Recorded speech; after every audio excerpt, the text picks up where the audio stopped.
ఇక్కడ మనం ఒక సెల్ఫీ దిగితే బాగుంటుంది. సుమా selfie near Devasena pillar. Hello, ఎవరు లేరా? ఈ మహిష్మతి సామ్రాజ్యంలో ఎవరు లేరా? రక్షించండి, కాపాడండి. హలో హలో, ఎవరు లేరా? అయ్యో, హలో రాజమౌళి గారు. సుమగారు మీరా?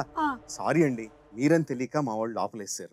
ఏమీ కాదు, తెలిసినా కూడా వచ్చిన వాళ్ళని లోపలేసేయమని మీరే చెప్పారంట. విడిపించండి. అంటే మా వాడు ఎక్కడో భోజనానికి వెళ్ళాడండి. తను వచ్చేసరికి టైం పడుతుంది, కానీ మన ఇంటర్వ్యూ కానిచ్చేద్దాం. అర్థమైందండి, మీరు మీ ఆర్టిస్ట్ని ఎలా వాడుకుంటారో అర్థమైందండి. విడిపించరా? ఇంటర్వ్యూ కానిచ్చేస్తే మొదలు పెట్టమంటారా? పెట్టండి. ఇలాగా తప్పే ఉందండి, వెరైటీగా ఉంటుంది. మీ ప్రతి సినిమా ఫస్ట్ హాఫ్ ఒక రేంజ్లోను, సెకండ్ హాఫ్ ఇంకో రేంజ్లోనూ ఉంటుంది. మరి బాహుబలి ఫస్ట్ చూసేసాం, సెకండ్ ఏ రేంజ్లో ఉండబోతుంది? ఫస్ట్ పార్ట్ ఒక ఎలాగండి, స్టార్టర్స్ లాగా అనుకోండి. స్టార్టర్స్ అయితే సెకండ్ పార్ట్ మీల్స్ లాగా.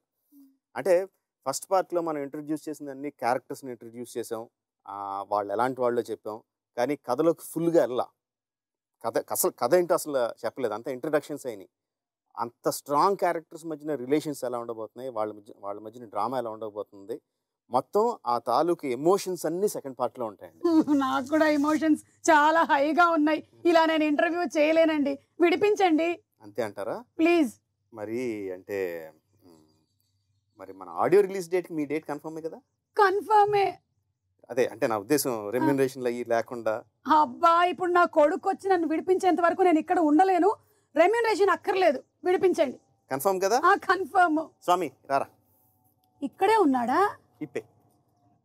ఇప్పే.